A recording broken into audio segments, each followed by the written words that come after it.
Hi, I'm Jessica, and this is the Martin Yale P7400 desktop autofolder.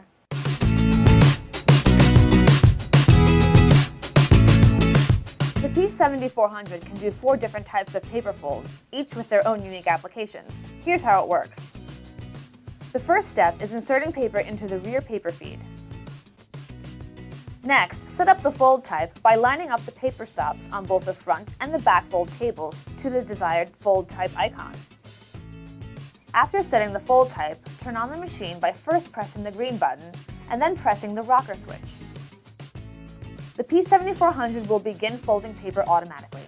The unit will eject the folded paper out through the front and collect it into the stacking tray. Say goodbye to hours of manual paper folding by adding the Martin Yale P7400 desktop autofolder to your cart today.